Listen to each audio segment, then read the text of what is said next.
നമസ്കാരം.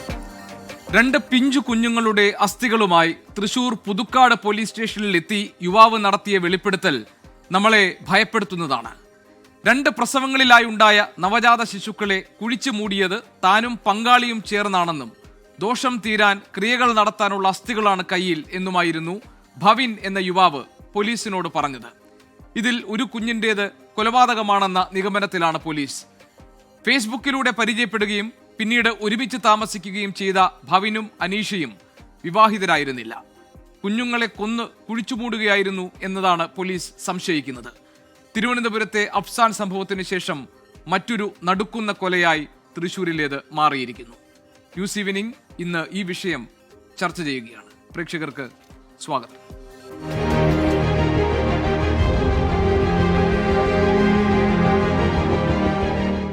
നമ്മളോടൊപ്പം ഇനിയിപ്പോൾ അതിഥികളായി ചേരുന്നത് retired SP Shri George Joseph, psychologist Shrimati Soumya Manoj, ഒപ്പം തന്നെ പൊതുപ്രവർത്തകയായ ഡോക്ടർ സോയ ജോസഫ് എന്നിവരാണ്. ഡോക്ടർ സോയ ജോസഫ്, ഇത് കേരളത്തിൽ ഈ തരത്തിലുള്ള കൊടും ക്രൂരകൃത്യങ്ങൾ ആവർത്തിക്കപ്പെടുന്ന സാഹചര്യമാണ്. ഇപ്പം നമ്മൾ ഈ തിരുവനന്തപുരത്തെ വെഞ്ഞാറമൂട്ടെ കൂട്ടക്കൊലപാതകം നമ്മൾ കണ്ടതാണ്. അതിലെ പ്രതി നേരെ പോലീസ് സ്റ്റേഷനിൽ ചെല്ലുന്നു. ഞാൻ ഈ 5 പേരെ കൊലപ്പെടുത്തി എന്ന് പോലീസിനോട് പറയുന്നു. പോലീസ് ആദ്യം അത് വിശ്വസിക്കാൻ കൂട്ടാക്കുന്നില്ല. രണ്ടാമത് വീണ്ടും പറഞ്ഞപ്പോൾ പോലീസ് പോയി അന്വേഷിക്കുന്നു. അങ്ങനെ നടക്കുന്ന കൊലപാതകത്തിന് വിവരങ്ങൾ പുറത്തു വരുന്നു. ഇപ്പോൾ ഈ കേസിലും, അതായത് ഭവിൻ, അനീഷ, ഇവർ വിവാഹിതരല്ല, ദമ്പതികളല്ല. ഇവരുടെ 2 നവജാത ശിശുക്കൾ, അവരെ കുഴിച്ചുമൂടി ആ കുഞ്ഞുങ്ങളുടെ അസ്ഥിയുമായിട്ടാണ് ഈ ചെറുപ്പക്കാരൻ പോലീസ് സ്റ്റേഷനിലെത്തി കാര്യങ്ങൾ പറയുന്നത്. കേരളത്തിൽ ഇത് എന്തൊക്കെയാണ് സംഭവിക്കുന്നത്? അല്ല, യഥാർത്ഥത്തിൽ നമുക്ക് മനസ്സിലാക്കാനോ ഉൾക്കൊള്ളാനോ കഴിയാത്ത ചില കാര്യങ്ങളാണ് നടന്നു പോകുന്നത് എന്നുള്ള കാര്യത്തിൽ സംശയമില്ല. 2 ആളുകൾ, അവർ വിവാഹിതരോ അവിവാഹിതരോ, അതൊക്കെ നമുക്ക് പിന്നീട് ചർച്ച ചെയ്യാൻ കഴിയുന്ന കാര്യമാണ്. അതിനപ്പുറത്തേക്ക് ഒരു ക്രൈമിൻ്റെ സ്വഭാവത്തിലേക്ക് കടക്കുകയും ആ ക്രൈം പോലും നമുക്ക് വിശ്വസിക്കാൻ യോഗ്യമല്ലാത്ത ഒരുപാട് കാര്യങ്ങൾ ഞാൻ ആ ക്രൈമിൻ്റെ ഇന്ന് പത്രങ്ങളിലും മറ്റു മാധ്യമങ്ങളിലൊക്കെ വന്നിരുന്ന വാർത്ത വായിക്കുമ്പോൾ തന്നെ നമുക്കിതൊന്നും വിശ്വസിക്കാനോ ഉൾക്കൊള്ളാനോ കഴിയുന്നില്ല എന്നുള്ളതാണ് വാസ്തവമുള്ള കാര്യം. കാരണം ഒരു സ്ത്രീ ഗർഭിണിയാവുക എന്ന് പറയുന്നത് ഒരാൾക്ക് മാത്രം അറിയാവുന്ന, അല്ലെങ്കിൽ 2 ആൾക്ക് മാത്രം അറിഞ്ഞുകൊണ്ട് ചെയ്യാൻ കഴിയുന്ന ഒരു കാര്യമല്ല. ഒരു ഗർഭാവസ്ഥയും പ്രസവവും അതുമായി ബന്ധപ്പെട്ടിട്ടുള്ള ചികിത്സകളും അല്ലെങ്കിൽ ആ കുഞ്ഞുമായി ബന്ധപ്പെട്ടിട്ടുള്ള കാര്യങ്ങളും ഒന്നും നമുക്ക് ഒറ്റയ്ക്കോ അല്ലെങ്കിൽ 2 ആൾക്കോ മാത്രം ചെയ്ത് മുന്നോട്ട് പോകാൻ കഴിയുന്ന ഒരു കാര്യമല്ല. അപ്പോൾ ഇവരിതൊക്കെ ആർക്കും അറിഞ്ഞിട്ടില്ല അല്ലെങ്കിൽ ആരും അറിയില്ല എന്നൊക്കെ പറയുന്നതിൻ്റെ വാസ്തവവും നമുക്ക് മനസ്സിലാവുന്നില്ല. കാരണം അവർക്ക് ചുറ്റുമുള്ള ആളുകളോട് ചോദിക്കേണ്ടതും, അല്ലെങ്കിൽ ഇതൊരു അന്വേഷണത്തെ സംബന്ധിച്ച് ഏറ്റവും പ്രാഥമികമായ ഘട്ടത്തിലാണ് നിൽക്കുന്നത് എന്ന് നമുക്കറിയാം. അപ്പോൾ അത് കുറേ കൂടെ അത്തരത്തിലുള്ള കാര്യങ്ങൾ, മൊഴിയെടുക്കലുകൾ ഉൾപ്പെടെയുള്ള കാര്യങ്ങൾ അതിലേക്ക് നടക്കുമ്പോൾ നമുക്ക് കുറേ കൂടെ കാര്യങ്ങൾ വ്യക്തമാവുമായിരിക്കും. ഇതൊന്നും നമുക്ക് ഒളിച്ചു വെക്കാൻ കഴിയുന്ന ഒരു കാര്യമോ മറച്ചു പിടിക്കാൻ കഴിയുന്ന ഒരു കാര്യവുമല്ല. അപ്പോൾ ഈ 21-ൽ അത്തരത്തിലൊരു സംഭവം ഉണ്ടാകുന്നു. അതേ സമാനമായ സംഭവം വീണ്ടും 24-ൽ ആവർത്തിക്കപ്പെടുന്നൊക്കെ പറയുന്നതിൻ്റെ ഒരു അസ്വാഭാവികത വളരെ വലുതാണ്. പിന്നെ ഈ പറയുന്നത് പോലെ ഒരുപാട് കാര്യങ്ങൾ ഇതിലേക്ക് നമുക്ക് കൂട്ടിച്ചേർക്കാൻ കഴിയും. അത് ലഹരി ഉൾപ്പെടെ, കൂടിക്കൊണ്ടിരിക്കുന്ന ക്രിമിനൽ വാസനകൾ ഉൾപ്പെടെ, ബന്ധങ്ങളിൽ വരുന്ന വലിയ രീതിയിലുള്ള വിള്ളലുകൾ ഉൾപ്പെടെയുള്ള കാര്യങ്ങളൊക്കെ ചർച്ച ചെയ്യപ്പെടേണ്ടതുണ്ട്. അത്തരം സാമൂഹ്യമായിട്ടുള്ള വിഷയങ്ങളിലേക്ക് അത്തരം വ്യവസ്ഥാപിതമായിട്ടുള്ള സംവിധാനങ്ങളിൽ ഉണ്ടാകുന്ന പ്രശ്നങ്ങളും തകർച്ചകളും ഒക്കെ ഇത്തരത്തിലുള്ള ക്രൈമുകളിലേക്കും വലിയ ഗുരുതരമായിട്ടുള്ള വിഷയങ്ങളിലേക്കും കടക്കുകയാണ്. ഇപ്പോൾ ഭവിൻ എന്ന് പറയുന്ന ചെറുപ്പക്കാരാണ്, 21ഉം 25ഉം വയസ്സുള്ള ചെറുപ്പക്കാർ. അവർ ജീവിതത്തെ എങ്ങനെയാണ് നോക്കിക്കാണുന്നത്, അല്ലെങ്കിൽ ജീവിതത്തെ എങ്ങനെയാണ് അവർ മുന്നോട്ട് കൊണ്ടുപോകാൻ ആഗ്രഹിക്കുന്നത് എന്നൊക്കെ ഉള്ളത് വലിയ നിരാശാജനകമായിട്ടുള്ളൊരു കാഴ്ചപ്പാട് കൂടിയല്ലേ നമുക്ക് കിട്ടുന്നത്. 21 വയസ്സിൽ ഒരാൾ ജീവിതത്തെ സ്വപ്നം കാണേണ്ട ആളുകൾ ഇത്തരത്തിൽ 2 കുഞ്ഞുങ്ങളെ കൊന്നുകളഞ്ഞു എന്ന് പറഞ്ഞു വരുന്ന അവരുടെ അസ്ഥി ഞങ്ങൾ സൂക്ഷിച്ചു വെച്ചിട്ടുണ്ട്. അതിൻ്റെ കാരണം പോലും വിചിത്രമാണ്.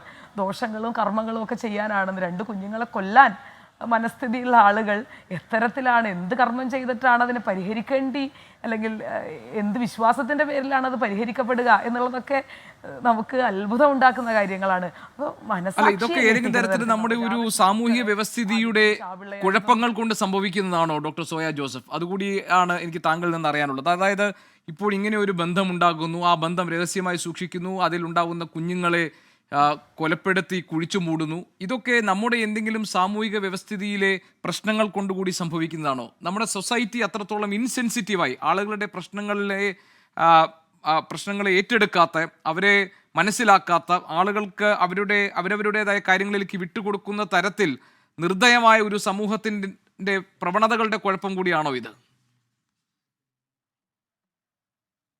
കുറേയൊക്കെ ഉണ്ട്. ഇപ്പോൾ വെഞ്ഞാറമൂട്ടിലൊക്കെ നമ്മൾ കണ്ടത്, കാരണം പോലീസ് സ്റ്റേഷനിൽ ചെന്ന് ഇവരത് പറയുമ്പോൾ ആ പോലീസുകാർക്ക് ഈ ക്രൈമിനെ ഉൾക്കൊള്ളാൻ കഴിയുന്നില്ല, അല്ലെങ്കിൽ അവരത് വിശ്വസിക്കാൻ അവർക്ക് കഴിയുന്നില്ല. ഞാൻ 5 പേരെ കൊന്നിട്ടാണ് വരുന്നത്, ഞാൻ 2 കുഞ്ഞുങ്ങളുടെ നവജാത ശിശുക്കളുടെ അസ്ഥികൂടവുമായി അല്ലെങ്കിൽ അസ്ഥിയുമായിട്ടാണ് ഒരു കവറിലിട്ട് ഒരു ചെറുപ്പക്കാരൻ, 25 വയസ്സുള്ള ഒരു ചെറുപ്പക്കാരൻ 2 നവജാത ശിശുക്കളുടെ തങ്ങൾ കൊന്നു എന്ന് പറയുന്ന അവിവാഹിതരായിട്ടുള്ള ഞങ്ങൾ 2 പേർ, അല്ലെങ്കിൽ ഞങ്ങൾക്കുണ്ടായ 2 കുഞ്ഞുങ്ങളുടെ അസ്ഥി ഞങ്ങൾ അവരെ കൊന്നു കളഞ്ഞു കൊണ്ടുവന്നതാണ് എന്ന് പറഞ്ഞൊരു കവറും പിടിച്ച് ഒരു പോലീസ് സ്റ്റേഷനിലേക്ക് ചെല്ലുന്നത് ഒരു സിനിമയിലെ കഥാപാത്രമല്ല. അത് ഇപ്പോൾ തൃശ്ശൂർ എന്ന് പറയുന്ന പുതുക്കാട്, ഒരു സാധാരണ സ്ഥലത്ത് ഏറ്റവും ഗ്രാമീണമായിട്ടുള്ളൊരു അന്തരീക്ഷത്തിലേക്ക് സാധാരണമായി ജീവിക്കുന്ന ഒരു ചെറുപ്പക്കാരൻ കൊണ്ടു ചെല്ലുന്നു എന്ന് പറയുന്നതിൽ തന്നെ എന്ത് വലിയ അസ്വാഭാവികതയാണ്. ഇത് സമൂഹത്തെ കുറ്റപ്പെടുത്തണോ, അല്ലെങ്കിൽ ഞാനും നിങ്ങളും ഉൾപ്പെടുന്ന ഈ സമൂഹത്തിൻ്റെ ഒരു സെൻസിറ്റിവിറ്റിയെ നമ്മൾ കണക്കാക്കണോ, അല്ലെങ്കിൽ ആളുകളെ അവരുടെ പ്രശ്നങ്ങളിലേക്ക് മാത്രം നിരന്തരം കുറ്റപ്പെടുത്താനും വലിച്ചെറിയാനും മാത്രം തയ്യാറാകുന്ന, ഒരു തരത്തിലും മനുഷ്യരെ ചേർത്ത് പിടിക്കാൻ കഴിയാത്ത, ഇമോഷണലായി മനുഷ്യരോട് കരുണയോ ദയയോ അനുകമ്പമോ ഒന്നും കാണിക്കാൻ കഴിയാത്ത ഒരു സൊസൈറ്റിയിൽ നിന്നുണ്ടാവുന്ന ബൈ പ്രൊഡക്റ്റുകളാണോ ഇത്തരം മനുഷ്യർ എന്നൊക്കെ നമ്മൾ സംശയിച്ചു പോകുന്നു. അത്തരം സംശയങ്ങളിലേക്കൊക്കെ നമ്മൾ കടക്കേണ്ട ഒരു ധാരണയും രീതിയും ഒക്കെയാണ് ഇത്തരം ക്രൈമുകളെ സംബന്ധിച്ച് നമുക്ക് തോന്നുന്നത്. അല്ലെങ്കിൽ വ്യക്തിവൈരാഗ്യത്തിൻ്റെ എലമെൻറ്റുകൾക്കൊക്കെ അപ്പുറത്തേക്ക് ഒരു കൊലപാതകം നടക്കുന്നതിനുള്ള, ഇപ്പം ഒരു പോലീസിനെ സംബന്ധിച്ച് അവർ കൃത്യമായി കണക്കുകൾ എഴുതുമ്പോൾ ഇന്ന കാരണം കൊണ്ടാണ് ഒരാളെ കൊലപ്പെടുത്തുന്നത്, അല്ലെങ്കിൽ ഇന്ന പ്രശ്നം കൊണ്ടാണ് എന്ന് പറഞ്ഞു വെക്കുന്നിടത്ത് ഒരു വ്യക്തിവൈരാഗ്യത്തിൻ്റെയോ അല്ലെങ്കിൽ ഒരു പൂർവ്വ പ്രശ്നത്തിൻ്റെയോ ഒന്നും കണക്കുകളില്ല. അപ്പോൾ ജീവിതത്തിനെ മനുഷ്യർ കാണുന്നത് എത്രത്തോളം അപകടകരമായാണ്, അല്ലെങ്കിൽ 21 വയസ്സും 25 വയസ്സും ഉള്ള ചെറുപ്പക്കാർ ജീവിതത്തെ മനസ്സിലാക്കുന്നതിന്റെ വലിയ crime element, doctor Zoya Joseph, താങ്കൾക്കറിയാം ഇതിനകത്തൊരു വലിയ ക്രൈം എലമെന്റ് ഒളിഞ്ഞു കിടക്കുന്നുണ്ട്. ഇത് ഇവർ ഈ പറയുന്ന കാര്യങ്ങളൊക്കെ വസ്തുതയാണോ, ഇത് മാത്രം വിശ്വസിച്ചുകൊണ്ടാണോ പോലീസിന് മുന്നോട്ട് പോകേണ്ടത് എന്ന് തുടങ്ങി നിരവധി ചോദ്യങ്ങൾ നമ്മുടെ മുന്നിലുണ്ട്. എങ്ങനെയാണ് താങ്കൾ പറഞ്ഞതുപോലെ ഒരു പ്രസവം ആരും അറിയാതെ നടക്കുന്നത്, എങ്ങനെയാണ് ഒരു ഗർഭാവസ്ഥ ഇങ്ങനെ ബന്ധുക്കളിൽ നിന്നും നാട്ടുകാരിൽ നിന്നും മറച്ചു വെക്കുന്നത് എന്ന് തുടങ്ങി ഇതിൽ കണ്ണി ചേർക്കപ്പെടാൻ കഴിയാത്ത ഒരുപാട് മിസ്സിംഗ് ലിങ്ക്സ് ഇതിനകത്തുണ്ട്. നമ്മളോടൊപ്പം ശ്രീ ജോർജ് ജോസഫ് സാറുണ്ട്. ശ്രീ ജോർജ് ജോസഫ് സാർ, ഇത് ഈ സംഭവങ്ങൾ ഒന്നായിട്ട് നോക്കുമ്പോൾ താങ്കൾക്കിതിൽ സ്വീകരിക്കാൻ പറ്റാത്ത, അല്ലെങ്കിൽ വിശ്വസിക്കാൻ കഴിയാത്ത, അല്ലെങ്കിൽ ഇതിലെ മിസ്സിംഗ് ലിങ്ക് എന്ന് താങ്കൾക്ക് തോന്നിയുന്ന ഭാഗങ്ങൾ ഏതൊക്കെയാണ്? അതോ ഈ പറഞ്ഞ ചെറുപ്പക്കാരൻ പറഞ്ഞ മുഴുവൻ കാര്യങ്ങളും വസ്തുതയാണ് എന്ന് പോലീസ് കരുതുമോ?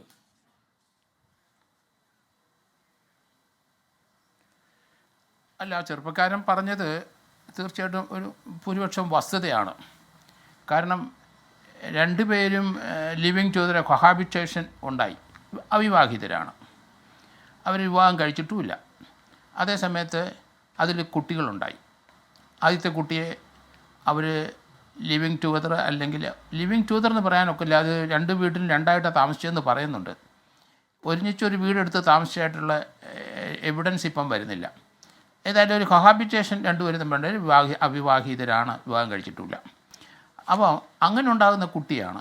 ആ കുട്ടികളെ എന്താണ് ഇവർക്കൊരു കടപ്പാട്, ബാധ്യത? നമ്മൾ വിവാഹമൊക്കെ ഫിക്സ് ചെയ്യുന്ന 2 കുടുംബങ്ങളും ബന്ധുക്കളും ഒക്കെ കൂടിയാണ്. അതിൻ്റെ കാരണം ഇതിലുണ്ടാകുന്ന കുട്ടികളിലെ ആ കുട്ടികളെ ലീഗൽ റൈറ്റ് പ്രൊട്ടക്റ്റ് ചെയ്തേ പറ്റുള്ളൂ.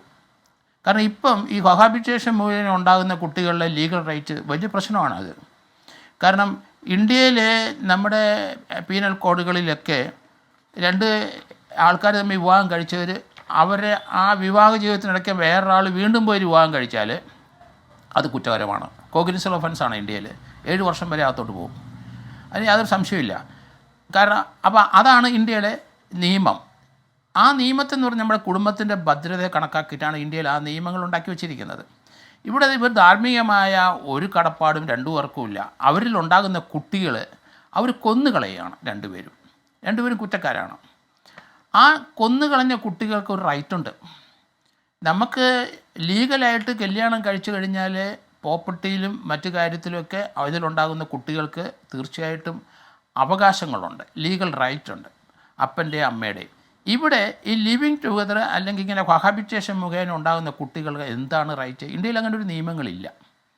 പക്ഷേ തീർച്ചയായിട്ടും അതിനൊരു നിയമം വരണം, അല്ലെങ്കിൽ റീഗലായി ഇതിനകത്ത് DNA തെളിഞ്ഞാൽ 2 കൂട്ടർക്കും ആ കുട്ടികൾക്ക് ജീവിക്കാൻ കഴിഞ്ഞെങ്കിൽ ആ അപ്പൻ്റെയും അമ്മയുടെയും സ്വത്തിന് അവകാശം വരും DNA, കാരണം അവരുടെ കുട്ടികളാണെന്ന് അല്ല തെളിയില്ല. ജോർജ് ജോസഫ് സാർ, ഇപ്പൊ ഇതിൽ പറഞ്ഞിരിക്കുന്നത് ഇന്ത്യയിലെ ആദ്യത്തെ കുട്ടി ജനിച്ചപ്പോൾ തന്നെ ജീവനില്ലായിരുന്നു, അങ്ങനെ അവർ കുഴിച്ചുമൂടി. രണ്ടാമത്തെ കുട്ടിക്ക് ജീവൻ ഉണ്ടായിരുന്നു, കരച്ചിൽ പുറത്ത് കേൾക്കാതിരിക്കാൻ വേണ്ടി കൊല ചെയ്തു എന്നാണ് ഈ അനീഷ എന്ന ഈ യുവതി പറയുന്നത്. അപ്പോൾ അവർ പിന്നീട് ഈ കുഞ്ഞിനെ കുഴിച്ചു മൂടുന്നു.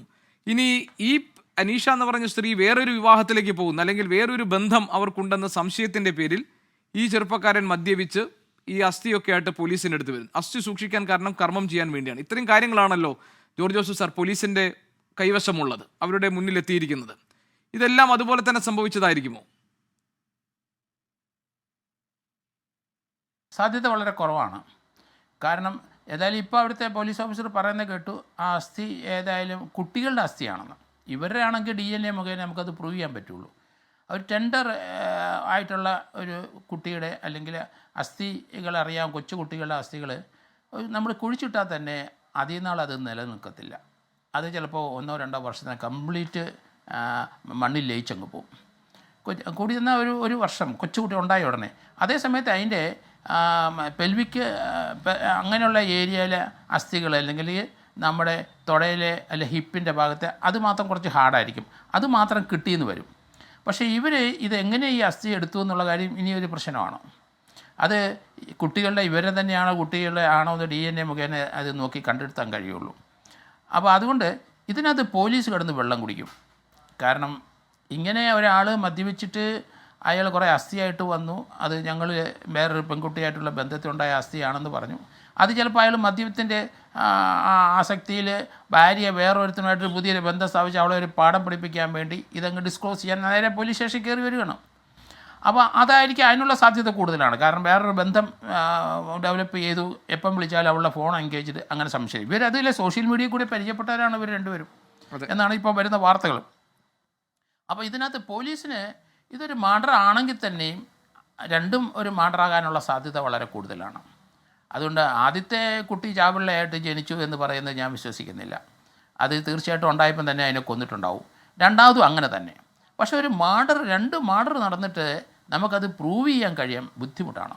കാരണം എങ്ങനെ തെളിയിക്കും ഈ അസ്ഥി വെച്ചിട്ട്? അപ്പോൾ അതിൻ്റെ ബോഡി ടിഷ്യൂസ് മുഴുവൻ പോയി കഴിഞ്ഞിരിക്കുന്നു. അസ്ഥി ഇത് അതിൻ്റെ ആണെങ്കിൽ DNA വിചാരിച്ച് ഡിഫറൻറ്റ് അസ്ഥി ആണെങ്കിൽ തീർച്ചയായിട്ടും അത് പ്രശ്നം ഒന്നുകൂടെ ഗുരുതരമാവും. അപ്പോൾ ഇത് എവിഡൻസ് ഇല്ലാതെ ക്ലോസ് ചെയ്യേണ്ടി വരും.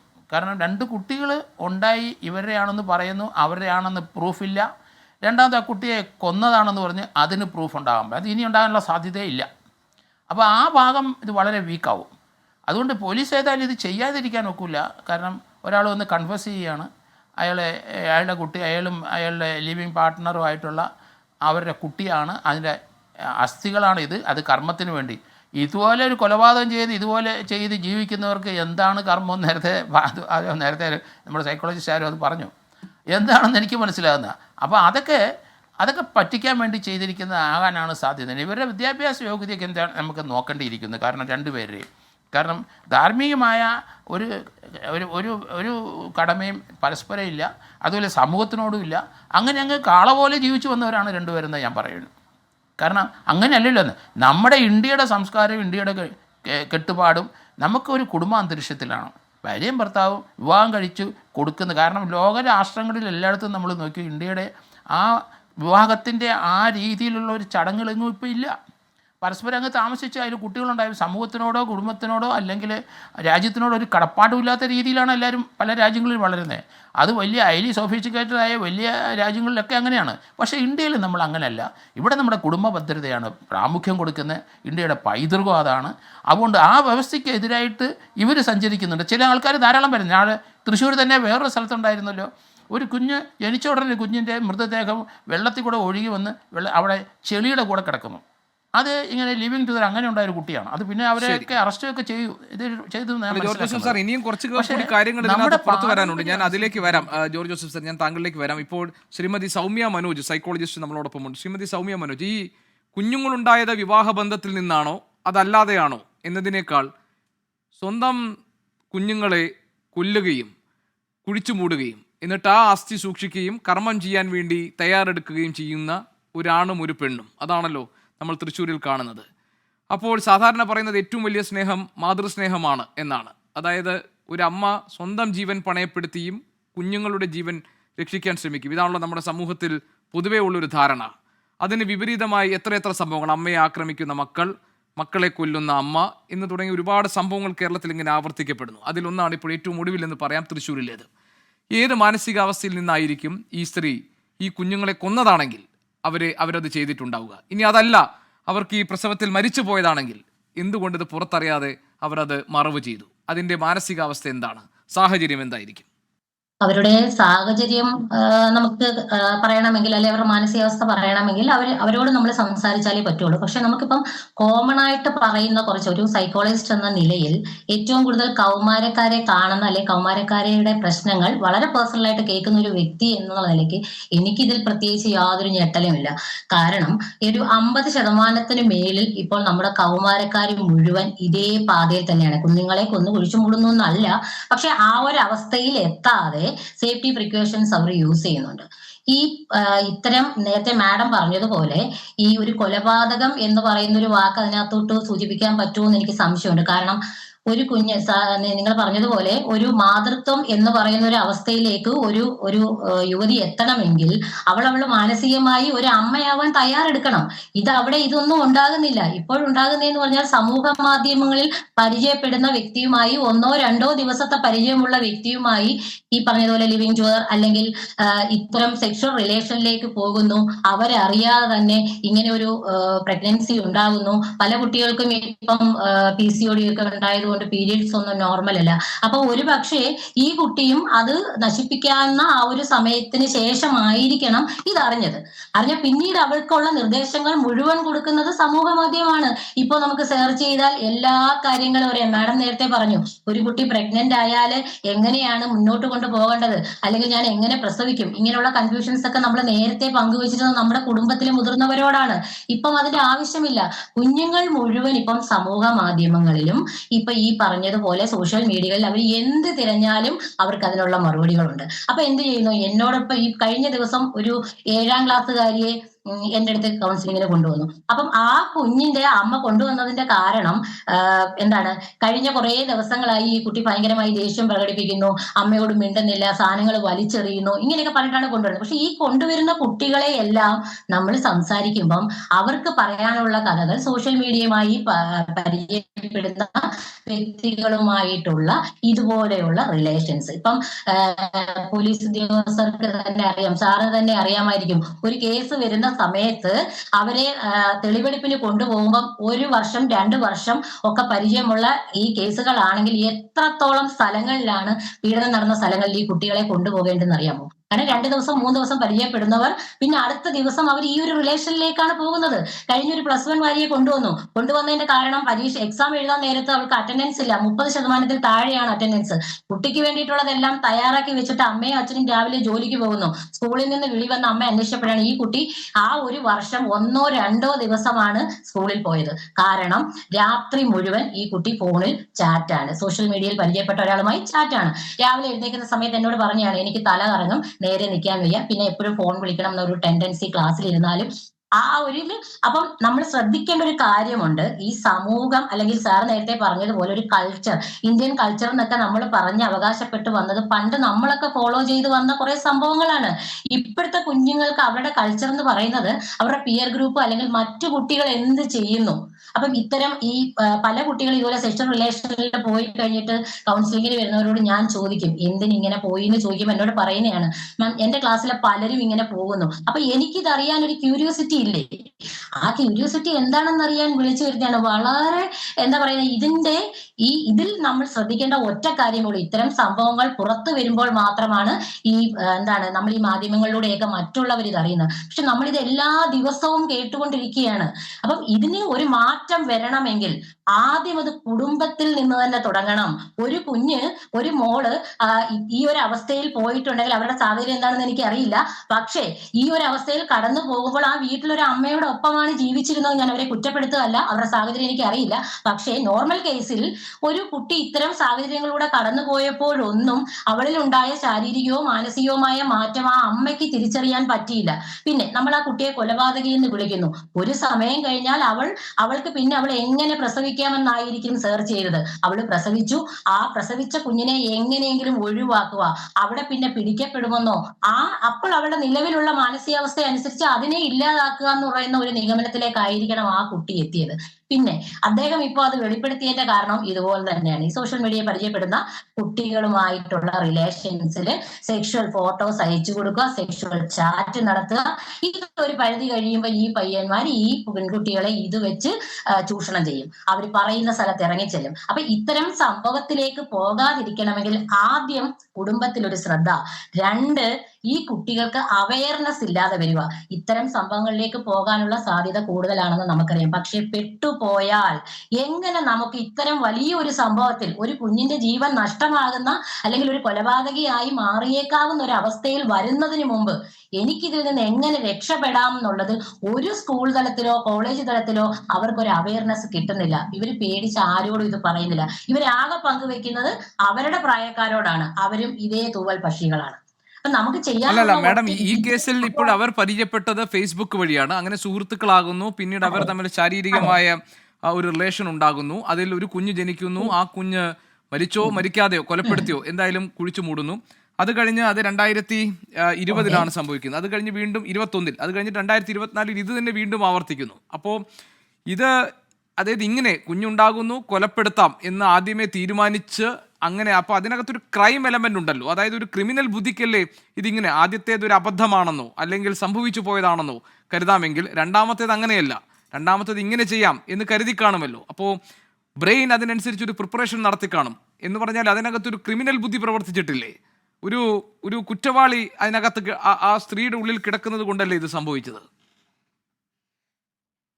തീർച്ചയായിട്ടും നമുക്ക് ഇതിനകത്തൊരു കുറ്റവാളി എന്ന് പറയുന്ന ഒരു പദം ഇവിടെ നമുക്ക് പ്രയോഗിക്കാനേ പറ്റില്ല. കാരണം ഒന്നാമത്തെ സംഭവം ഉണ്ടായപ്പോൾ ആ കുട്ടി ഈ കാര്യങ്ങൾ ചെയ്തപ്പം രണ്ടാമത്തെ സംഭവം എങ്ങനെയെന്ന് എനിക്കറിയില്ല. പക്ഷെ ഒന്നാമത്തെ സംഭവം ഉണ്ടായപ്പോൾ അവൾ സെർച്ച് ചെയ്ത കാര്യം അല്ലെങ്കിൽ അവൾ തിരഞ്ഞെടുത്ത വഴിയിലൂടെ ഇത് ഒരാളും പുറത്തറിഞ്ഞില്ല എന്നൊരവസ്ഥ വന്നപ്പോൾ അങ്ങനെ ഉണ്ടെങ്കിൽ 2 വർഷത്തെ ഗ്യാപ്പിന് ശേഷമാണ് വീണ്ടും ഈ സംഭവം ഉണ്ടായിരിക്കുന്നത്. അപ്പം ഇതുപോലെ വീണ്ടും ഈ ഒരു അവസ്ഥയിൽ അവൾ അറിയാതെ അവൾ ഒരു പ്രഗ്നൻസിയിലേക്ക് വന്നിട്ടുണ്ടാകുമ്പോൾ അവൾ വീണ്ടും ആദ്യത്തെ മെത്തേഡ് സ്വീകരിച്ചപ്പോൾ അവളുടെ വീട്ടിൽ അറിഞ്ഞിട്ടില്ല, സമൂഹം അറിഞ്ഞിട്ടില്ല, എങ്ങും പുറത്തു വന്നിട്ടില്ല. സ്വാഭാവികമായും നമ്മൾ എന്ത് ചെയ്യും? അതേ അവസ്ഥയിലേക്ക് തന്നെ അടുത്തതും അതുപോലെ തന്നെ ചെയ്യാനൊരു ടെൻഡൻസി ഉണ്ടാവും. അതാണ് അവൾ കാണിച്ചിരിക്കുന്നത്.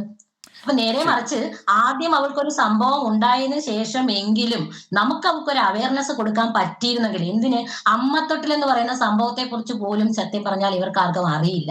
നമ്മൾ ഈ സ്കൂളുകളിലും കോളേജുകളിലും ഒക്കെ ക്ലാസ് കൊടുക്കുന്ന സമയത്ത് ഇങ്ങനെ സംഭവിക്കണം എന്നല്ല, ഒരു പക്ഷേ ഇങ്ങനെ സംഭവിക്കപ്പെട്ടു പോയാൽ ഒരു ജീവൻ നഷ്ടപ്പെടാതെ നമുക്ക് അമ്മത്തൊട്ടിൽ ഏൽപ്പിച്ചാൽ നമ്മൾ സുരക്ഷിതരാകും എന്നൊരു അവയർനെസ് പോലും ഇപ്പൊ മെജോറിറ്റി കുട്ടികൾക്കും ഇല്ല. ഇതാണ് ഞാൻ പറഞ്ഞത്. ഒരു ക്രൈം വരുന്ന സമയത്ത് നമ്മൾ ഇങ്ങനെ പോയിന്റ് ഔട്ട് ചെയ്ത് വലിയ സംഭവമാക്കി മാറ്റുന്നതിനേക്കാൾ ഉപരി ഇനി ഇത് ഉണ്ടാകാതിരിക്കാൻ നമുക്ക് എന്തൊക്കെ പ്രിക്കോഷൻസ് ചെയ്യാം എന്നുള്ളതായിരിക്കണം നമ്മളുടെ ഒരു ശരി. ശ്രീമതി സൗമ്യ മനോജ്, ഏതായാലും നമുക്ക് ഈ കാര്യം ഒന്നുകൂടി വിശദമായി പരിശോധിക്കാം. ഡോക്ടർ സോയ ജോസഫ്, കൊലപാതകമാണെങ്കിൽ, കൊന്നത് സ്വന്തം 2 കുഞ്ഞുങ്ങളെ ആണെങ്കിലും ഒരു കുറ്റവാളി എന്നവരെ അല്ലെങ്കിൽ ഒരു കുറ്റവാസനയുള്ള മനസ്സിനുടമ എന്നവരെ പറയാൻ കഴിയില്ല എന്നാണ് ശ്രീമതി സൗമ്യ മനോജ് പറഞ്ഞത്. കാരണം അത് സമൂഹത്തിൻ്റെ ഒരു നിർദ്ദയമായ സമീപനം, അതേപോലെ തന്നെ അവർ ചെന്നുപെട്ടിട്ടുള്ള അവസ്ഥ, അവർക്ക് കൂടുതൽ കാര്യങ്ങൾ അറിയാതെ നിൽക്കുന്നത്, ഇങ്ങനെ തുടങ്ങി ഒരു പ്രത്യേക കെണിയിൽ വീണുപോയ മനസ്സ് സ്വാഭാവികമായി നടത്തുന്ന പ്രതികരണം കൂടിയാണ് ഇത്തരത്തിലുള്ള സംഭവങ്ങളിലൂടെ പുറത്തു വരുന്നത് എന്നാണ് ശ്രീമതി സൗമ്യ മനോജ് ഇവിടെ പറഞ്ഞത്. ഡോക്ടർ സോയ ജോസഫ് അതിനോട് യോജിക്കുമോ? അത്തരത്തിൽ നമുക്ക് പറഞ്ഞു വെക്കുമ്പോൾ ഇത് പുതിയ കാലത്തിൻ്റെ ഒരു മാതൃകയാണ്. അല്ലെങ്കിൽ പുതിയ കാലത്തെ സൈക്കോളജിസ്റ്റ് തന്നെ അവർ തന്നെ പറഞ്ഞല്ലോ, അവരുടെ മുൻപിൽ വരുന്ന കേസുകളിൽ 70%, 80% ഇങ്ങനെയുള്ള കുട്ടികളാണ്, മനുഷ്യരാണ് എന്ന് പറയുന്നത് വാസ്തവമുള്ള കാര്യമാണ്. പലപ്പോഴും നമ്മുടെ എല്ലാ മാർഗങ്ങളും, നമ്മളിപ്പോൾ ഇത് ചർച്ച ചെയ്യുമ്പോൾ പോലും നമ്മൾ അതിൻ്റെ ക്രൈമിനെ പറ്റിയും അവർ ചെയ്ത കുറ്റകൃത്യത്തെ പറ്റിയും ഒക്കെ ചർച്ച ചെയ്യാൻ ശ്രമിക്കുകയാണ്. അതിനപ്പുറത്തേക്ക് നേരത്തെ അവർ പറഞ്ഞു വെച്ചതുപോലെ എങ്ങനെയാണ് ഈ പുതിയ കാലത്തിൻ്റെ പ്രശ്നങ്ങളെ എങ്ങനെ അഡ്രസ്സ് ചെയ്യാം, അതിനെവിടെയും നമ്മൾ, അല്ലെങ്കിൽ പുതിയ കാലത്തിന് ഇപ്പോൾ നമ്മൾ പഴയ കാലത്ത് ഇപ്പം മദ്യത്തെ പറ്റിയും മയക്കുമരുന്നിനെ പറ്റിയും ഒക്കെ എപ്പോഴും പറഞ്ഞുകൊണ്ടിരിക്കുന്നു, സെക്ഷൽ എഡ്യൂക്കേഷനെ പറ്റി നമ്മൾ പറഞ്ഞുകൊണ്ടിരിക്കുന്നു. ഇതൊക്കെ പറയുമ്പോഴും ഈ പുതിയ കാലത്തിൻ്റെ ഇത്തരം മാതൃകകളെ, അത് കുറേ കൂടെ ബന്ധങ്ങളിൽ, അല്ലെങ്കിൽ നമ്മൾ ഈ മാരിറ്റൽ റിലേഷൻഷിപ്പിലും ഫാമിലി റിലേഷൻഷിപ്പിലും ഒക്കെ ഉണ്ടായ വലിയ രീതിയിലുള്ള വിള്ളലുകളുണ്ട്. അപ്പോൾ ആ വിള്ളലുകളിലൂടെ കടന്നു വരുന്ന ക്രൈമും ആ വിള്ളലുകൾക്ക് കാരണമാകുന്ന ലഹരി ഉൾപ്പെടെയുള്ള കാര്യങ്ങൾ, അത് കൊണ്ടുവന്നെത്തിക്കുന്ന ജീവിതത്തെ മുഴുവനായും നശിപ്പിച്ച് കളയുന്ന, ഇനി ഒരിക്കലും റിക്കവറി ഇല്ലാത്ത വിധം ഒരു 25 വയസ്സുള്ള ചെറുപ്പക്കാരൻ, ഞാൻ നേരത്തെ പറഞ്ഞു വെച്ചതുപോലെ, കയ്യിൽ ഈ കവറുമായി നടക്കുമ്പോൾ അവനറിയാം നാളെ അവനും ഇതിൽ കൂട്ടുപ്രതിയാണ്, അവനും ഈ ക്രൈമിൻ്റെ ഭാഗമാണ് എന്ന് അറിഞ്ഞിട്ട് പോലും അവൻ്റെ തലച്ചോറിലുള്ള ലഹരിയോ, അല്ലെങ്കിൽ അവൻ്റെ മനസ്സിലുള്ള വൈരാഗ്യമോ, അല്ലെങ്കിൽ ഏതെങ്കിലും തരത്തിലുള്ള അവനെ ഡ്രൈവ് ചെയ്യുന്ന ഒരു ഫോഴ്സ്, ആ ഫോഴ്സിനെ നമുക്ക് അഡ്രസ്സ് ചെയ്യാൻ കഴിയുന്നില്ല. അത്തരം ഫോഴ്സുകളെ നമുക്ക് തിരുത്താനോ തിരുത്തപ്പെടലുകളിലേക്ക് കൊണ്ടുപോകാനോ സാധിക്കുന്നില്ല എന്നുള്ളത് തന്നെയാണ് ഇതിലെ ഏറ്റവും വലിയ പ്രശ്നം. അതിനെ കൂടെ അഡ്രസ്സ് ചെയ്യുന്നത്, കാരണം പുതിയ കാലത്തിന് നമ്മൾ പുതിയ കുട്ടികൾക്ക് വേണ്ടി DJ സംഘടിപ്പിക്കുന്നു, നമ്മൾ പുതിയ അവരാഗ്രഹിക്കുന്ന രീതിയിലുള്ള, ഇപ്പോൾ കോളേജുകളിലാണെങ്കിൽ പോലും പഴയതിൻ്റെ മാതൃകയല്ല, പഴയതുപോലെയുള്ള മാതൃകകളല്ല, പുതിയ കാലത്തിൻ്റെ മാതൃകകൾ എല്ലായിടത്തും പരീക്ഷിക്കപ്പെടുമ്പോൾ മനുഷ്യരുടെ മനസ്സിനെ കൂടെ, അല്ലെങ്കിൽ മാനസികമായി ശാരീരികമായി അവരിലേക്ക് എത്താൻ സാധ്യതയുള്ള മുഴുവൻ പ്രശ്നങ്ങളെ കൂടി അഡ്രസ്സ് ചെയ്യാനുള്ള രീതിയിലേക്ക് നമ്മൾ മാറ്റേണ്ടതുണ്ട്. കാരണം കുറേ കൂടെ കാര്യബോധമുള്ള, റെസ്പോൺസിബിളായി, നമ്മളിത് ഈ പുതിയ തലമുറ എല്ലാ മനുഷ്യരും അങ്ങനെയാണെന്നല്ല പറഞ്ഞു വെക്കുന്നത്, അതിനപ്പുറത്തേക്ക് ഈ പറയുന്ന സോഷ്യൽ മീഡിയയുടെ ഒരു അതിപ്രസരം, അതുണ്ടാക്കുന്ന പ്രശ്നങ്ങൾ, ലഹരി ഉണ്ടാക്കുന്ന പ്രശ്നങ്ങൾ, ഇതിനെയൊന്നും അഡ്രസ്സ് ചെയ്യാനുള്ള, അതിനെ ഒരു ഹോളിസ്റ്റിക്കായി അഡ്രസ്സ് ചെയ്യാനുള്ള സംവിധാനങ്ങൾ നമുക്ക് ഒരു തലത്തിലുമില്ല. ഇപ്പൊ സ്കൂളിലോ സർക്കാർ മുൻകൈ എടുക്കാം. ഉള്ള സംവിധാനങ്ങൾ തന്നെ കാര്യക്ഷമമായി പ്രവർത്തിക്കുന്നുണ്ടോ, ഇതിലേക്ക് ആളുകളെ ഒക്കെ കൂട്ടിച്ചേർക്കുന്ന, അവരെ ഒപ്പം നിർത്തുന്ന ഒരു സാമൂഹിക പെരുമാറ്റം നമുക്ക് നമ്മുടെ സമൂഹത്തിനുണ്ടോ, തുടങ്ങിയ കാര്യങ്ങളൊക്കെ ചർച്ച ചെയ്യുന്നതാണ്. ഏതായാലും ഡോക്ടർ സോയ ജോസഫ്, വളരെയധികം നന്ദി താങ്കൾ ഈ ചർച്ചയിൽ പങ്കെടുത്തതിന്. ശ്രീ ജോർജ് ജോസഫ് സാർ, ഇനിയിപ്പോൾ ഇതിനകത്ത് ഈ കൊണ്ടുവന്ന അസ്ഥികൾ അത് കുട്ടികളുടേത് തന്നെയാണോ, അതുപോലെ ഈ കുട്ടികളുടെ മരണം ഇവർ ഈ പറയുന്നത് പോലെ തന്നെ ആദ്യത്തെ കുട്ടി ജനിച്ച ഉടനെയും രണ്ടാമത്തെ കുട്ടി കൊല ചെയ്തു എന്നതും ശരിക്കും സംഭവിച്ചതാണോ, അതുപോലെ ഇതിൽ കൂട്ടുപ്രതികൾ ആരെങ്കിലും ഉണ്ടോ, അതായത് ഈ അമ്മയും അച്ഛനും ഇവർ രണ്ടുപേരും മാത്രം, ഈ രക്ഷിതാക്കൾ മാത്രമാണോ ഇത് അറിഞ്ഞിരിക്കുന്നത്, പിന്നെ ഇതിനവർക്ക് സഹായിക്കാൻ ആരെങ്കിലും ഉണ്ടായിരുന്നു, ഇങ്ങനെയുള്ള കുറേ കാര്യങ്ങൾക്ക് ഉത്തരം കിട്ടേണ്ടതുണ്ടല്ലോ. അപ്പോൾ പോലീസ് ഈ കാര്യങ്ങളൊക്കെ പരിശോധിക്കുമ്പോൾ ആണ് ഇനിയിപ്പോൾ ഇവരുടെ ചോദ്യം ചെയ്യലിലൂടെയാണ് ഇനി വിവരങ്ങളൊക്കെ പുറത്തേക്ക് വരാനുള്ളത്. താങ്കൾക്ക് എന്ത് തോന്നുന്നു, ഇത് ഇവർ രണ്ടുപേരും മാത്രം അറിഞ്ഞിരിക്കുന്ന ഒരു സംഭവമായിട്ട് താങ്കൾക്ക് തോന്നുന്നുണ്ടോ, ഇതിന് കൂട്ടുപ്രതികൾ ഉണ്ടാകാനുള്ള സാധ്യതയുണ്ടോ, ഇനി ഇത് ഈ കൃത്യം നടപ്പാക്കിയത് ഈ അനീഷ എന്ന് പറയുന്ന യുവതിയാണെങ്കിൽ അത് യുവാവിന് ഒരു പങ്കുമില്ല എന്ന് നമുക്ക് പറയാൻ കഴിയുമോ? ഇല്ല, നമ്മൾ ഇതുപോലെ ധാരാളം സംഭവങ്ങൾ കേരളത്തിൽ ഇപ്പോൾ റിപ്പോർട്ട് ചെയ്യേണ്ടിയിരിക്കുകയാണ്. അതിനൊരു പരിഹാര മാർഗങ്ങളൊന്നുമില്ല. കാരണം രണ്ട് ആൾക്കാർ തമ്മിൽ സോഷ്യൽ മീഡിയ കൂടെ പരിചയപ്പെട്ട് പിന്നെ അവർ ഒരു റൊമാൻറ്റിക് റിലേഷൻഷിപ്പിലേക്ക് പോവുകയാണ്. അവർക്ക് വിവാഹമൊന്നും അല്ല പ്രശ്നം. നമ്മുടെ പാരമ്പര്യം 18 വയസ്സ് കഴിഞ്ഞ കുട്ടികളെ, അല്ലെങ്കിൽ 21 വയസ്സ് എത്തിക്കഴിഞ്ഞ് മാതാപിതാക്കൾ വിവാഹം കഴിച്ച് അയക്കുന്നതിൻ്റെ കാരണം, ഇങ്ങനെ ഉണ്ടാകുന്ന കുട്ടികൾക്ക് രക്ഷിതാക്കൾ വേണം. നമ്മുടെ രാജ്യത്തിന് ആ കുട്ടികൾ ആവശ്യമാണ്. അതുകൊണ്ട് ഇന്ത്യയുടെ പാരമ്പര്യം അനുസരിച്ച് വിവാഹം കഴിച്ചാണ് മുന്നോട്ട് പോകുന്നത്. അത് കുറച്ച് നേരത്തെ 18 വയസ്സ് പൂർത്തിയായി ആർക്കും വിവാഹം കഴിക്കാം. പക്ഷേ അല്ലാത്ത ഈ രീതിയിലുള്ള ബന്ധങ്ങൾ, അത് അങ്ങനെ ഒരു റൊമാൻറ്റിക് ആയിട്ടുള്ള റിലേഷൻഷിപ്പ് വരും പലർക്കും. അത് പ്രായമുള്ളവർക്കും വരും, അല്ലാത്തവർക്കൊക്കെ വരാം. അങ്ങനെയുള്ള ബന്ധത്തിലുണ്ടാകുന്ന കുട്ടികൾ ആര് സംരക്ഷിക്കൂ എന്നുള്ളതാണ്. നിയമപരമായി ഇന്ത്യയിൽ അതിന് ഒരു നിയമവും ഇല്ല ഇപ്പോഴ്. അതേസമയത്ത് ഇന്ത്യൻ നിയമങ്ങളനുസരിച്ച് വിവാഹം കഴിച്ച 2 പേര് ആ വിവാഹ ജീവിതത്തിൽ അവർ ജീവിക്കുന്ന സന്ദർഭത്തിൽ ഒളിച്ച് വേറൊരു സ്ഥലത്ത് പോയി വിവാഹം കഴിച്ചാൽ അതിന് 7 വർഷം തടവുണ്ട്. അപ്പോൾ ഇതൊക്കെ നമ്മൾ ഇനി പ്രയോഗിക്കേണ്ടി വരും, കാരണം നമ്മുടെ കുട്ടികളെ നിലനിർത്താനായിട്ട്.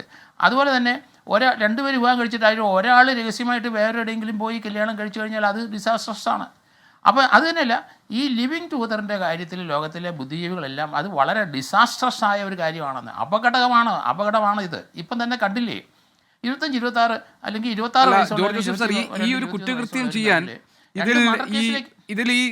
ഇതിനകത്ത് ഭവിൻ എന്ന് പറയുന്ന ആളുണ്ടല്ലോ, 26 വയസ്സുകാരൻ, അയാളുടെ ഒരു ഇൻസ്റ്റിഗേഷൻ, അയാളുടെ ഒരു പ്രേരണ ഈ കുറ്റകൃത്യത്തിന് പിന്നിൽ ഉണ്ടാകാൻ സാധ്യതയുണ്ടോ? അതല്ല, നേരത്തെ ഇപ്പോൾ നമ്മുടെ ശ്രീമതി സൗമ്യ മനോജൊക്കെ പറഞ്ഞതുപോലെ ഒരു സ്ത്രീയുടെ പ്രത്യേക മാനസികാവസ്ഥയിൽ അവർ ഈ കുഞ്ഞിൻ്റെ വിവരങ്ങളൊക്കെ പുറത്തു പറയാതിരിക്കാൻ അവർക്ക് സമൂഹത്തിന്റെ ചോദ്യങ്ങളെ നേരിടാതിരിക്കാൻ, അതിൽ നിന്ന് രക്ഷ നേടാൻ വേണ്ടി അവർ ചെയ്തൊരു കുറ്റകൃത്യം എന്നാണോ നമ്മൾ ഇതിനെ കാണേണ്ടത്? അതല്ല ഇതിനകത്തൊരു ഇൻസ്റ്റിഗേഷൻ, ഒരു പ്രേരണ ഇതിന് പിന്നിൽ പ്രവർത്തിച്ചിട്ടുണ്ടാകുമോ? അങ്ങനെയാണെങ്കിൽ ഭവിൻ കൂടി ഇതിന്റെ ഭാഗമാകുമല്ലോ.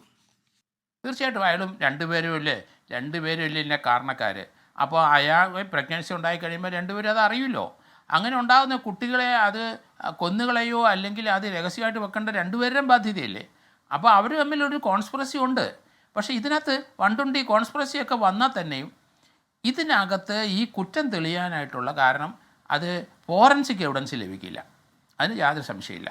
കുട്ടി അല്ലെങ്കിൽ ഈ എല്ലുപയോഗിച്ചിട്ട് ഇവർ രണ്ടുപേരെ ആണ് ഈ കുട്ടി എന്ന് കണ്ടെത്താൻ DNA നമുക്ക് സഹായിക്കുമെന്നല്ലാതെ അതൊരു മർഡർ ആണ് എന്ന് പറയാൻ പോലീസിന് പറയാം, നമുക്കും അറിയാം, എല്ലാവർക്കും അറിയാം. പക്ഷേ അതൊരു മർഡർ ആണ് എന്ന് ഫോറൻസിക്ക് തെളിയാൻ പോകുന്നില്ല. ഈ രണ്ട് കേസിലും ഉണ്ടാവത്തില്ല. ഈ സ്കെലിറ്റൻ ആ കുട്ടികളുടെ ആണെങ്കിൽ തന്നെയും ആ ഒരു ഭാഗത്തോട്ട് വരുന്നില്ല. പിന്നെ എന്താണ് ഇതിനകത്ത് ഒരു ഒഫൻസ്? അവർ തമ്മിൽ ഇപ്പോൾ ഇന്ത്യയിൽ അത് നിഷിദ്ധമല്ല. ലിവിങ് ടുഗദർ സുപ്രീം കോടതി പറഞ്ഞിട്ടുണ്ട്. ഒന്നിച്ച് താമസിക്കുന്ന പ്രായപൂർത്തിയായവർ 18 വയസ്സ് കഴിഞ്ഞവർക്ക് ഒന്നിച്ച് താമസിക്കുന്നത് കുറ്റകരമല്ല. കമ്പാനിയൻഷിപ്പ് എന്നാണ് അതിന് സുപ്രീം കോടതി പറഞ്ഞത്. അപ്പോൾ ആ കമ്പാനിയൻഷിപ്പിൽ ജീവിക്കുന്നതിന് എന്താണ് ഒഫൻസ്? അതിലൊരു കുട്ടികൾ ഉണ്ടായത് കഴിഞ്ഞാൽ ആ കുട്ടികൾ അവർ പറയണത് നാച്ചുറലായിട്ടുള്ള ഡെത്ത് ഒരെണ്ണം അല്ല, ഒരെണ്ണം മർഡറിലേക്കാണ് വരുന്നതെന്നാണ് ഇപ്പോൾ വരുന്നത്. രണ്ടും ആയിക്കോട്ടെ, അവർ പറയുന്ന കോടതി വരുമ്പം അവർ തീർച്ചയായിട്ടും അതേപ്പറ്റി ഒന്നും പറയാൻ പോകുന്നില്ല. കാരണം അവർ പ്രതിസ്ഥാനത്ത് നിൽക്കുന്നവരാണ്. പിന്നെ എങ്ങനെയാണ് പോലീസ് ഇത് പ്രൂവ് ചെയ്യുന്നത്? ഇത് വളരെ ബുദ്ധിമുട്ടാണ്. പോലീസ് ഇത് പ്രൂവ് ചെയ്ത് കൊണ്ടുവരാൻ ഒക്കില്ല. അതേസമയത്ത് ഈ പെൺകുട്ടിയുടെ അമ്മ അല്ലെങ്കിൽ ആ പയ്യൻ്റെ അമ്മ അപ്പന് അവർക്ക് ചിലപ്പോൾ ഒരു നോളജ് ഉണ്ടാവും. കാരണം ആ നോളജ് ഉണ്ടെങ്കിൽ തന്നെയും ഇവർ കൊന്നതിനൊന്നും അവർക്ക് എവിഡൻസ് കൊടുക്കാൻ പറ്റില്ല. അതെങ്ങനെയാണ് അവർ കാണണം, കുട്ടികളെ കൊന്നതാണെന്ന് പറയണം, ഓറലായിട്ടെങ്കിലും പറയണം. പക്ഷെ അതിനുള്ള സാധ്യത ഇതിനകത്ത് വളരെ ബ്ലീക്കാണ്. ഒന്നും നടക്കാൻ പോകുന്നില്ല.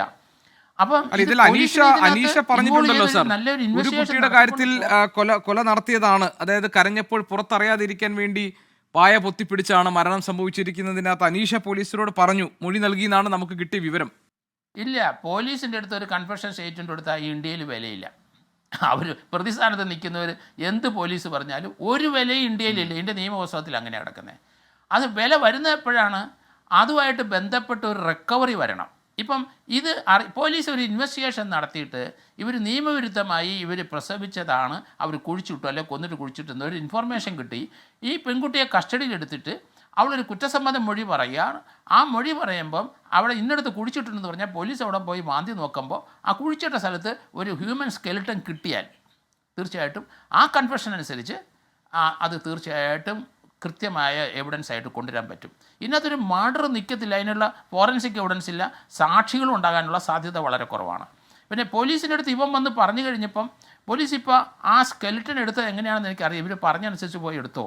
അത് എടുക്കുന്നെങ്കിൽ ഇവരൊരു കൺഫെഷണൽ സ്റ്റേറ്റ്മെൻറ്റ് ആ രണ്ടുപേരുടെയും അല്ലെങ്കിൽ ഭാര്യ ഭർത്താവെന്ന് പറയാനൊക്കില്ല, ഈ രണ്ടുപേരുടെയും കൺഫെഷണൽ സ്റ്റേറ്റ്മെൻറ്റ് എടുത്തിട്ട് ആ കൺഫെഷനേഷൻ്റെ അടിസ്ഥാനത്തിൽ അത് പോയി ഈ സ്കെലിട്ടൺ അല്ലെങ്കിൽ കുഴിച്ചിട്ട സ്ഥലത്ത് നിന്ന് ഹ്യൂമൻ സ്കെലിട്ടൺ റിക്കവറി ചെയ്താൽ തീർച്ചയായിട്ടും അതിനൊരു എവിഡൻസ് വന്നേനെ.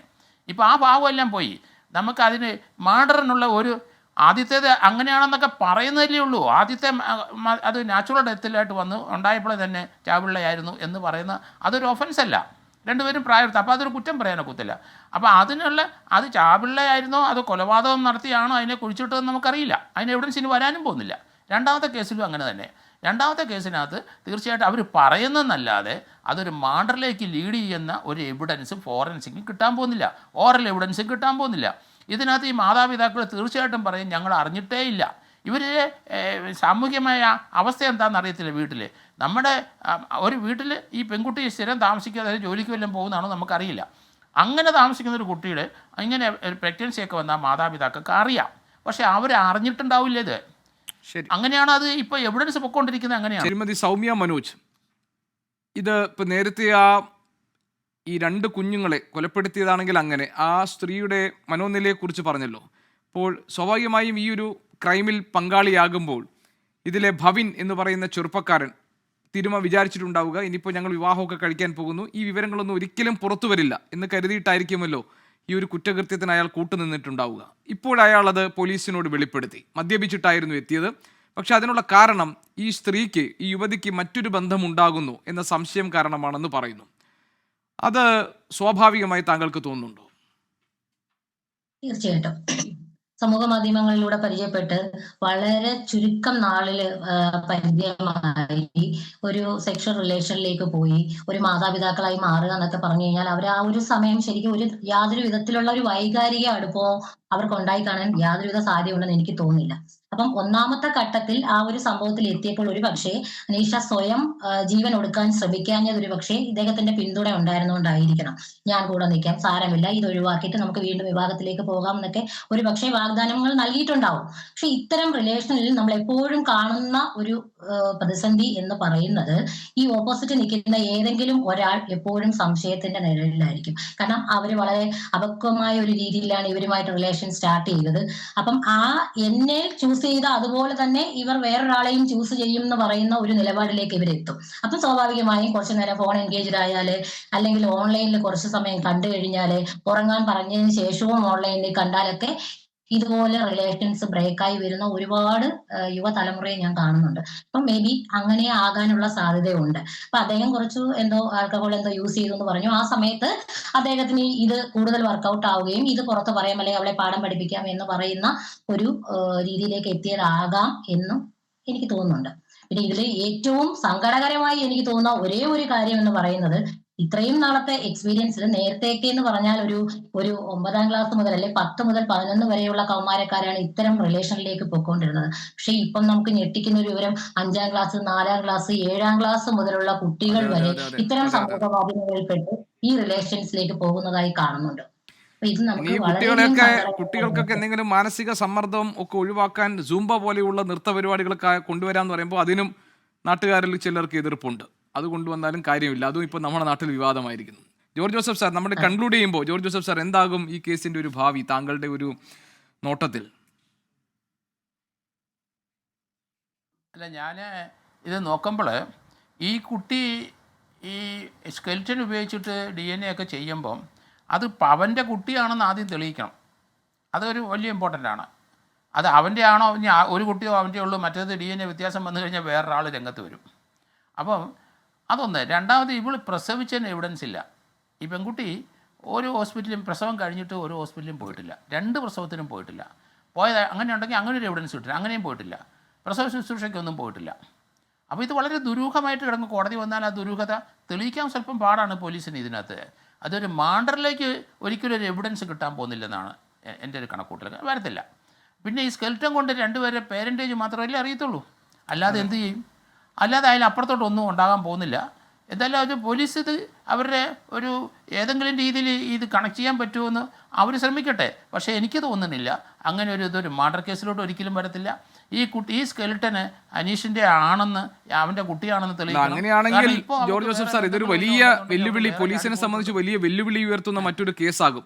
കാരണം അവർ ഈ പറയുന്ന ഈ ചെറുപ്പക്കാരൻ പറഞ്ഞിട്ടുള്ള കാര്യങ്ങളൊക്കെ വസ്തുതകളാണെങ്കിൽ പോലും അത് സാങ്കേതികമായും നിയമപരമായും തെളിയിക്കേണ്ട ബാധ്യതയും ഉത്തരവാദിത്വം ഒക്കെ ഉദ്യോഗസ്ഥരുടെ മേലുണ്ട്. അത് എത്രത്തോളം നടക്കുമെന്നറിയില്ല. താങ്കളെപ്പോലെ വളരെ പരിചയസമ്പന്നനായ ഒരു പോലീസ് ഉദ്യോഗസ്ഥനായിരുന്ന വ്യക്തിക്ക് പോലും ഈ തരത്തിൽ ഈ കാര്യങ്ങൾ അത്ര എളുപ്പമാകില്ലെന്ന് പറയുന്ന സ്ഥിതിക്ക് അത് സ്വാഭാവികമായും കഠിനമായിരിക്കും. ഏതായാലും വളരെയധികം നന്ദി ഈ ചർച്ചയിൽ പങ്കെടുക്കാൻ എത്തിയതിന്. ഇതുപോലൊരു ചർച്ച നടത്തേണ്ട ഒരു സ്ഥിതി നമുക്കുണ്ടാകാതിരിക്കട്ടെ എന്ന് മാത്രമേ ഈ ചർച്ച അവസാനിപ്പിക്കുമ്പോൾ പറയാനുള്ളൂ.